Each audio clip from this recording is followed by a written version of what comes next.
Hello, you wonderful people, and welcome to another episode of SuperFantaFi. This being a show where we talk about TV shows of the supernatural, fantasy, and/or science fictional genre. For today's episode, I'm gonna talk about The Wheel of Time, Season 3, Episode 4. Great episode. A lot of really interesting things went down in this episode, so let's break it down. So I wasn't expecting this episode just to kind of stick with Rand and them, which I thought was kind of interesting. And I mean, obviously, with the context of everything, it's befitting to stay with this one storyline. I wonder if it was constructed like that in the book, or do you like? Because once again, I've never read the book, so I'm curious. Like, do the books, or at least this particular part of the story, if this is from the books, does it do that? Does it cut away from that, or does it stay with Rand and them this entire part of that journey, or does it cut back and forth? And that's something they just do for the TV show, or is that? I don't know. I always have those questions. Once again, coming from someone who has never read the books, but the fact is that I like that conversation Lan and Rand had pretty early on in the episode. It might have even been the beginning of the episode where they're training, and Rand makes the antidote about a lamb like whose mother dies. So the new mother, you cut her a little bit so that she bleeds. You put that blood on the newborn lamb just so that new mother will be like, oh, that's my baby, and take care of it. And it's interesting because Rand was making a parallel to himself where it's just the whole thing of, despite looking like an Aiel, had the blood of an Aiel, he'll never ever, no matter what, be one of them. And then it's just kind of like, and even Lan asking, "Do you want to?" And he's just like, I. There's so many things. There's so many things I can't be. Being able to be one thing would be nice. It's like it is such a conundrum because so many people are telling him who he can't be and who he's supposed to be, and it's just like. And sometimes those come in conflict with each other of obviously what he wants versus what other people want versus even what other people want for him, like what Moraine wants for him versus what the Aiel want from him. It's an interesting conundrum to be in. And I think that for Rand, there's some kind of interesting piece. There's honesty between him and Lan, where it's just like he even says like, yeah, that's why he talks to Lan, because he's like, I can be honest with him. He actually listens. It's like, he's someone I can gain wisdom from, and then just bounce some of this stuff off of. Like others, he doesn't really feel comfortable talking about this with, because I think in his mind it's like, what's the point of talking to Moraine about it? Because she's just gonna say like I'm being stupid and just kind of being very dismissive and disregarding everything. And he's like, it even says later on when he's talking to Moraine, it's like, do you want me to trust in you? Then will you, what was he saying? Basically, it's like, if I tell you what I want to do and what I'm going to do, will you not push back against it? If I do this will you do that? And he's just like, for honestly, like, don't mix your words around. Just tell me plain and true certain things. And because he's like, you've never done anything for my sake, Moraine. She's like, your destiny is what it is, and I've only ever tried to protect you and helped you fulfill that destiny. That has never changed. And it's just like, I'm just trying to prevent you from basically getting your head put on a chopping block, essentially. And for Rand, it's like, that's not enough. Because for her, it's like, so many of the Aes Sedai, because of this whole situation of men channeling, you would be stealed. And I am doing all I can to protect you because you are the Dragon Reborn. I believe in you and what you can do. But for Rand, it's like, yes, but are you doing that simply because of what I can do for not only the tower, but even for you? And it's like, Aes Sedai can't lie. So she never gave a direct answer. That's the point. Like, yes, she did, but she chose her words specifically. That's how Aes Sedai get around lying. It's very tricky with their words. Just with the whole like, oh, want to remind you can't lie, but say you can dance around the truth very colorfully if need be. So either way, there's also the situation with Avienda, who is still pissed at Rand. It's like, stop touching a sword. Aiel are only supposed to use spears, and for him, it's like, then what am I? So you don't want me to use a sword because I'm supposed to be an Aiel, but anytime I try to be an Aiel, you're telling me I'm not. So which is, you can't have it both ways. So her and Lan kind of duel it out a little bit. He's enjoying it, she's enjoying it, until the wise ones show up and stop them. Because it turns out Avienda has been running away from her destiny. She's supposed to be a wise one, but it's like she's trying to be a warrior. Even going off looking for Rand the Karakan, it's like, you were never supposed to do that. That's just you running. And even the older wise one, she's like, I know what you're going through. She's like, I try to fight my destiny too, but eventually she's like, I kind of learned. There's something. There's something heartbreaking about, like, right, just destiny being so predetermined that, like, no matter what you do, you can't push back against the tides of what your life is, no matter how much you want it to be. And I think it's just like, great, I can be a warrior. Why should I have to abandon all that to be a wise one? I want to be a spear warrior, and I think for Avienda, that's what she wants for her life. She identifies as that, and to kind of have that taken from her to be a wise one, she has no choice but to accept that time now. But it is something where it seems harsh, but at the same time, it's all about, like, no, you have to embrace who you are. Don't run away from it, because no matter where you run, it will always catch up to you. So if you can face it and embrace it, that will always be the better. It's like, you will never need a spear, because holding truth to who you are will always be the sharpest spear that you'll have and need. So Avienda herself goes into Ruidian to undergo a trial of sorts herself. And obviously all of this, I mean, he already knew he had to go through it, but all of this is sparking that inside of Rand as well. Because it's interesting, because Egwene and Moraine were talking to the two wise ones, and it's the whole conversation of, how'd you know we were coming? It's like, well, we didn't see Egwene coming, so I guess maybe as a dream walker she was able to kind of slip through that. And I guess it's also because they said, like, not everything's set in stone. What's kind of happening is kind of like relatively present stuff they can see. It's a lot easier to see what's kind of happening versus what could and what may. That's a lot harder to see and harder to pinpoint. I guess it's like, yeah, there's general, like, it's vague about what could happen in the future, because it's so up in the air, because there's so many twists and turns to life. There's so many turns to the wheel where it's like things could go one way, they could go the other. Where present day, when you're a little closer to present, it's easier to see what's happening and what's to come, and it kind of in that very, very near future type of thing. But they had a whole conversation about, like, if Rand and them had gone where Moraine wanted them to go get the sword and everything, they would have died. If things hadn't played out, so it's like, it's a good thing they listened to Rand and came here. And it's kind of like Moraine's the one that really pushed this and that, and she wanted to go down this path, even though she was like, everything I'm doing is for your sake. It's like, you going the path you wanted to would have led to death. And that's also where they're like, right, they weren't expecting Egwene to be here, because I guess maybe she probably, in some timelines or whatever, if situations being what they are, she probably would have stayed at the White Tower. So questions like that, I guess. But it's just like, you never know how the dominoes are going to fall. And that's an interesting thing later on, where it's just like, they're bringing something else up about the future, but the older wise one is like, shush. Because it's like, it is the dangers of knowing the future. And she even brings it up later on, talking to Moraine about it. It's like, either you become stagnant because you're like, well, it is what it is, so it's just going to come when it comes, so why really put any effort? Just accept it as it comes. But then there's also, like, the whole element of, you will also work so hard to change it, so that's why you should never know the future. Like, there is devastation with that, because you, like I said, you could be, because it's also that thing of, is your lack of doing nothing, just accepting the future as it is, can that change things and make the future be something else that completely blindsides you? Or will you still end up at the same future? Or what if you try to change things and you do change them, but it drastically causes repercussions you never saw coming? Or, or you're in your attempt to change things, like, the future still comes. Like, it's such a complicated thing, knowing the future. It's like, there's too many variables in it, so it's best not to know too much about the future.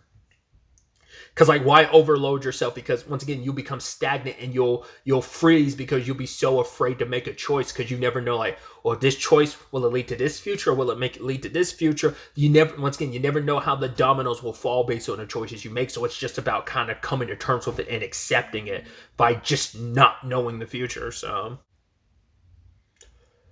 Rand also learns that basically all the chiefs, when they go to the Ruidian and come back, they end up having this marking. They are the people of the dragon, and it's like a gold dragon marking on their arm. But that's only for the chiefs. Takara Khan will have one on both arms. So either way, Rand decides to take up the whole Ruidian challenge, because he's like, I need to do it regardless. And he's also making that choice on his own, but Moraine, like, jumps on the bandwagon as well, and it's just like, they accept her going in and accept Rand going in. And so you end up having to leave your weapons behind. But as you see, like, there's a long line of weapons. Getting my nerdy bag a little bit, it kind of reminds me of the Keyblade graveyard in Kingdom Hearts, is immediately where my mind went. But it's like, yeah, those are the weapons of every single person that didn't come back, because the point is you're supposed to retrieve it. Which I also wondered, did some people never retrieve their weapons? But to be fair, they're spears versus, like, because the IELs are supposed to all be about spears and not like other blades and stuff. So either way, both Moraine and Rand going in, and we learned some interesting stuff.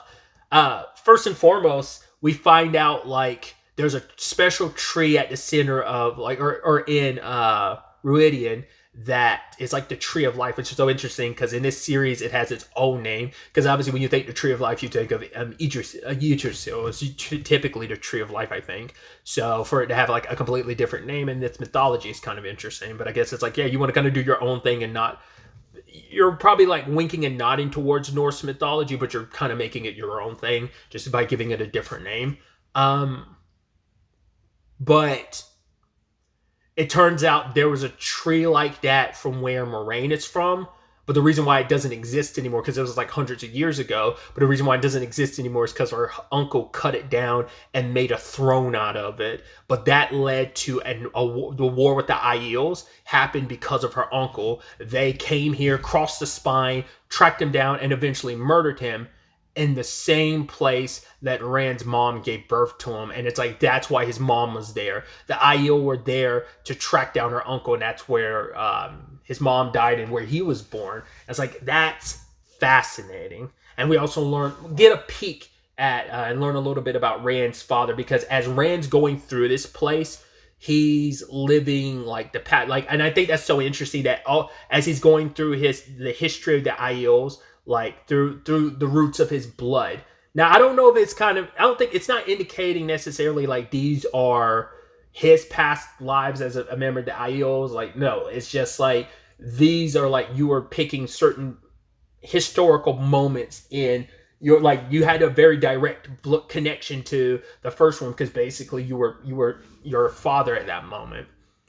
But really quickly, staying on that subject, though, it is an interesting thing, and even Moraine had commented on like how it's interesting how like so interwoven destiny can be, but also like how fickle and fragile it can be. Where it's just like even before Rand was born, him and Moraine were tied together by fate, which plays out even more later in the episode. So it's like that bind plays out, runs so deep, and that bind can manifest itself in so many different ways. So that's going to be an interesting thing to see for the future. But putting all that aside for now, Rand goes through like these little, like these, I don't know, they're kind of almost like trees, but they're kind of almost like little spires that you kind of go through the woods, and as you're going through it, every step you're taking, you're like reliving the history of the Aiel. And it's meant to be like, right, you're supposed to learn about your history, learn about your blood. So he was his father, and then he was a guy, was Luwin before that? No, he was someone else before that who was meeting with an Aes Sedai named Latra, which she's got a connection with the Aiels that run deep, because she had referred to them as the Oathbreakers. Because I wonder, was that the first time that it ever happened about like leaving your weapon behind? Or even though they were told not to leave, they were told to leave your weapon behind, but they never knew why. But like that guy, he was like the second life he saw, he stabbed his spear behind, but there was like no other spears. So I guess we hadn't started the process of people visiting Ruidian for that purpose yet, considering his spear was kind of like the first one there, even though he wasn't the only person there. But it's like there are other tribes that had gathered for that. And it's like, right, whatever she asks of you, you say yes. But she ends up telling them about like, oh, I'm going to show you your past, why the Aiel are known as the Oathbreakers. And the reason why they broke their oath is because the Aiel believed in the way of the leaf. They were pacifists. They didn't believe in violence and death. And so, looking back even further, there was a guy named Luwin who his sister was kidnapped and his friend's sister was kidnapped, and they went to retrieve them and rescue them. But in the process, specifically Luwin ended up killing a guy took the damn spear and sliced his freaking face off. I was like, Jesus, I wasn't expecting it. I mean, the show's bloody, but I was like, that's metal as hell, dude. But because of that, yes, you rescued your sister, but you spit in the face of your people, and for that, he was banished. It's like, you are no longer Aiel. His grandfather denounced him, his mother denounced him, even his mom going as far as like, cover your face, because I no longer have a son, but your face looks like my son, and I don't want to look at my son's face and see a killer. But him and his buddy decided, like, right, since the Aiel will not and cannot protect themselves because they will never fight back, then we'll be its protectors. So it makes you wonder how many generations did that last? Like, they would just say, like, right, wherever the Aiel go, like, we'll follow them and protect them. But eventually that had to go away. But I mean, I guess, well, no, it didn't necessarily have to, because I'm keep thinking like, well, because we're going back in time the further the story goes along rather than forward. So I guess that's where like people like those, well, even though like Avienda isn't supposed to be that, she's supposed to be a wise one. That's kind of where they stand in all of this. That's where their role in things, those spear bearers are supposed to be. Because the whole point is, like, as a spear bearer, it's supposed to be about what life you can bring. Like, the spear represents not just death like a blade can. The spear is like, oh, it's about putting food. It's like hunting and putting food. Like, that's why it's so important to them. Like, why? Like, if using a spear is so intrinsic, because yes, it's about protecting the people, but it's also what it represents of just senseless death exists with a blade. The spear holds so much other purpose for the Aiel, like, other than that. So that's why it's so symbolic and so important. But the next rewind showed, I don't know if that little boy was supposed to be like, I don't know if that was Lewin's grandfather. I can't remember his grandfather's name. That might have been Lewin's grandfather was the little boy, and that was, so making that like Lewin's great grandfather. But yeah, like, they had been attacked and some of the people left because they were like, because there was a whole thing about the Aiel finding a place of peace, and I guess that's supposed to be like what Ruidin, Ruidin, it's supposed to be, and it's about I don't know if that's necessarily supposed to be what it is, or I don't know if that's implying like they have found that place and it is that city, because it's a whole thing of like, yeah, there's going to be a city built in the east for them, and I think that is what that city is. But it's also like there are trials there, so I don't know if it's like we still haven't found that place yet, or if that is that place, but it serves different purposes now that time is going on, even though it's still intrinsic and important today. Once again, I'm an idiot, so I'm sure there's a lot. I'm sure people listening is screaming. It's like, oh, it's this, you stupid idiot. I'm an idiot, as I confess. So do apologize, because a lot of it kind of went over my head of like, and a lot of it's probably clear cut, but it feels so metaphorical to me, where it's just kind of like you kind of have to find your own meaning in it to some extent. But, you know, it probably is a little more clearer, and it's just like, once again, it probably would make sense upon a rewatch. It's just the first time through, it's a lot to process. But yeah, we saw like a large chunk of the tribe end up leaving, and the grandfather and his grandson are the only ones there. And it's like, what do we do? It's like, what we always do. Follow the way of the leaf. We bury our dead, and then we go on. That's what we do. That's all there is. What else is there besides that? And that old man, like, carrying the wagon, still holding like that tree that's at the center. And there's that thing that's at the center of the tree, which we'll circle back to when we talk about Moraine. Well, I mean, it's all intrinsic and it's all connected. So, but then we rewind even further, and I believe the next one we see is, what's her name, Latra. We see her meeting with an Aiel. Like, seemed like the world was kind of, I don't know if that was supposed to be around the time of the breaking. I don't know if it was like the skies are like red. It looks like Armageddon or something. I don't know, but they talk about Landfear, and it's like, maybe it came up last season, but I was like, did we know that Landfear was an Aes Sedai? And apparently she's the one, and once again, when we got introduced to Landfear last season, maybe they talked about this and I just didn't remember. Her being the one that opened the door to the Dark One, which is so interesting. And I guess maybe that's why she kind of feels like she's so near and dear. But I'm sure some of the other, like, Forsaken existed before her. so they predate her. So it's not like you're special, but you're the one that kind of tore open the doorway. So it's interesting. But they had talked about it because like they were like, right, some of our brothers lay dead at our feet. Like, how can you talk about peace? Because the Aiel are all about peace, and like Latra's like other Aes Sedai is like, you know, how can you give such an important thing to them? And for her, it's like their way of peace has shown what courage they have, and I know they'll look after this wholeheartedly. And it's just like, yeah, like some of our brothers are still alive, but we see the madness that's been driven in them. And the fact is, it was actually one of our own sisters that betrayed us that opened the doorway to the Dark One, even now taking the name Lanfear.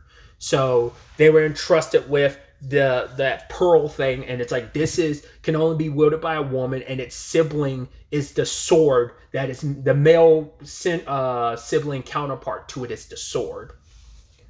So that Aiel were meant to look after, because like there were pieces to the tree given to all these different wagons to all go everywhere, but this particular Aiel that Rand is living life through is supposed to like have this particular jewel. And then the next rewind, which I think is so interesting because it looks like less like magic and more like technology. It feels like the further you go back in time, it almost feels like that thing of, like a post-apocalyptic world where it's like, like all technology was kind of lost. It almost feels like that the further we go back in time, because it's like especially like the last flashback, how like you had that giant spear floating in the sky. I'm like, that seems like heavily technologically advanced, but I don't know. But we had that one Aiel standing there looking at his people. It was interesting, like there was Lanfear beside him, and he had talked about, no, I'll go to the fields with my people tomorrow. And she almost kind of had this perspective of, you don't know what tomorrow will bring, so why not take this time now? You don't want to kind of live with regret. But she was talking from the perspective of, look at this thing we're working on. We're trying to find a way to punch through on the other side. On the other side will be the true power, the true source, so that both men and women could, channel. Because I think about it, she's like, what the wonders that could be accomplished if everyone could, and it wasn't just for the select few being able to channel. It's like, the Aes Sedai wouldn't have to just be, not the Aes Sedai, the Aiel wouldn't have to be out in the fields working. They'd be able to use magic. But he talks about, like, there's something nice to it, like the hard work and feeling it in your hands. But yeah, I'd actually skipped over something important too, that the previous flashback to this was the one where they made their oath. The whole like living the way of the leaf. That's where the oath breaker came. So it's ironic and interesting that she would be the one that explains to, because in the second vision, she's the one all those years later explaining. She's like, like why you guys are the Aiel are the oath breakers, and she's the one that made them make the oath in the first place. And I guess obviously oaths mean a lot to an Aes Sedai, and so it's important and crucial, for her to be like, you guys broke it, and it's been so long, and only certain people know the truth of what happened, and how you guys, and why you're labeled as oath breakers, because it's like the whole thing of like, why do you leave your spears behind? She's like, you don't even know that. You do it without even knowing like the reason why. You're just like, you just accept it as it is this custom, and that's all there is to it. You don't know the history behind it, which is very relevant to Rand, because there's so much about this. Once again, the conversation of, you know so much, and at the same time you know so little. But yeah, like Lanfear doing what she did. I mean, it probably wasn't only her. There were other people involved, but it seems to be like she was the main operator behind it. And then that giant spear, like getting a hole punched into it, crashing to the ground, and the sky cracking open, almost looked like a warp drive in like, like if in like the MCU, like how those little hexagons pop up and then they kind of go like punch through in space travel wise, like through the speed of light and stuff, like you're doing like a warp jump.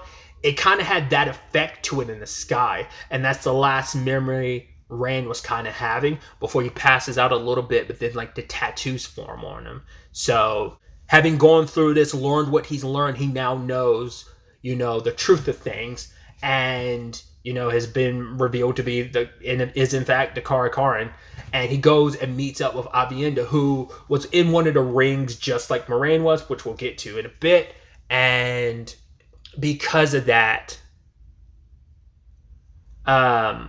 Avienda, came out on the other side, and Rand's like, I understand. She's like, really? Now you understand everything? And like all of a sudden he's like, I understand how little I understand.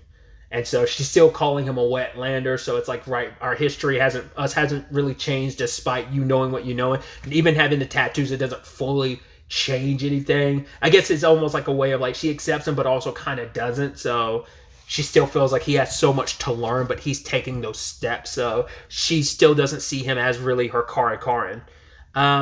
I wonder if that's where we kind of get. Wonder if that's where we get into the whole like, right? He will save some of us, but he'll also destroy us, and I guess destroy like the way that the IEO have been structured up until this time, like like their way of living up to this point, or maybe it's like the path he will choose to walk will save some of us, but some of us will die in the process of like, but it's all for the greater good of the path it ultimately leads to IEO. Like we can kind of, I don't know if necessarily start fresh, but it's just like a new leg of our journey, and we have to follow him. And some of us will survive, and some of us won't. But that's the way of it. Either way, circling back to Moraine, because Rand isn't going to leave without Moraine, and Moraine, interestingly enough, got that pearl/spear thing. That's basically a very important item that is supposed to be important to like women. So it's interesting that Moraine would grab it. Because she kept saying, like, it's interesting. She's like, the fog here, she's like, it's almost like little moments where you can see, like, strands of the source, of, like, the true source of power. Like, it's like you can feel it and see it, and then in an instant it disappears. And I guess it all stems from that thing inside the tree, which she ended up taking with her. But she goes into one of the rings, and she sees, like, a multitude of futures. And I love how, like, the first half is basically, like, some of it is, it's all Rand related, and then like the back half is still some Rand, but it's mainly Lanfear, because some of it is Rand and Moraine becoming a couple. Then there's some where she's like the Emmeline seat, and she ends up, and Egwene's there, and they kill him. So it's like sometimes like, and there's one point where Lan is no longer her warder, but he's her warder at one point, and we see at one point like she is coddling his body because like he died, and I guess that's one of the times where like he's still her warder. How does that work for the Eminent seat? Because like she doesn't have any warders, does she? How does that work? Maybe that's just because things are different that time around. Maybe him being the dragon and her being the Amulet seat, maybe it works a little differently. But then there's other instances where she's killing him, and you're just like, oh boy, that's kind of a mind fuck of a situation. And then you have other situations where it's like they're still together, especially if you cut to the one where like, oh, they're in bed together, and then the next one you see it's her and Lanfear in bed together, and then like Lanfear is choking her out. So I don't know if that was like a dream of hers of being with Rand, and then Lanfear took over, or whether that's just a thing of, no, you kind of got close to Lanfear and Lanfear killed you. There's other instances where, and then the back half of it was just Lanfear kills you over and over again. It's just, hey, she corrupts all of our main protagonists and kills you. Or, oh my gosh, she just has Rand by her side and kills you. It's just over and over and over again. And it's just like, oh, that's gotta suck.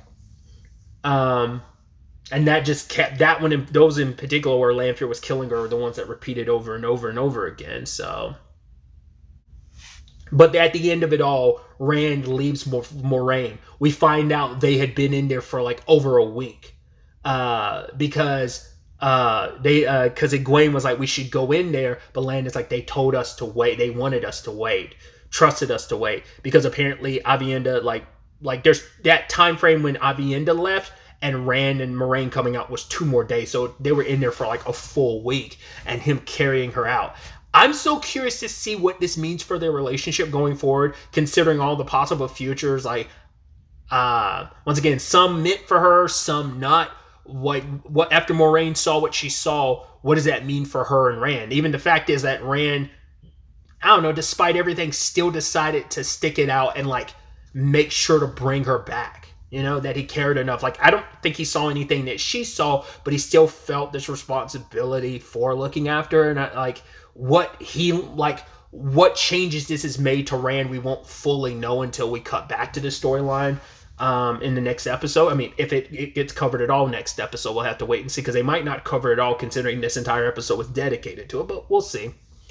Once again, you got to learn from the past, to learn from history so you don't end up repeating it. So what did like I said, Rand learn, and what did Moraine learn from her futures? Because he saw the past, she saw the future, and what could be, and he saw what was. And what does that mean for both of these people who are so intrinsically connected, both as we see with what Moraine saw, but also just Rand's history in general, considering like his ties to Moraine. And that's what I was saying earlier, where it's like their histories are even more intertwined because of the future stuff. But once again, those are possible futures, doesn't mean anything. It's kind of sad if him and Moraine get together, because you're like, oh, what about you and Egwene? But then there's also the whole you and Lanfear thing, but you and Lanfear being a thing ends with Moraine getting killed. So there's a lot. There is a lot. So it's going to be interesting to see where the next episode takes us going forward with all of this. But really, that's all I wanted to talk about. Till the next time we meet, be happy, be safe, live life to the fullest, and enjoy it. Good day and goodbye.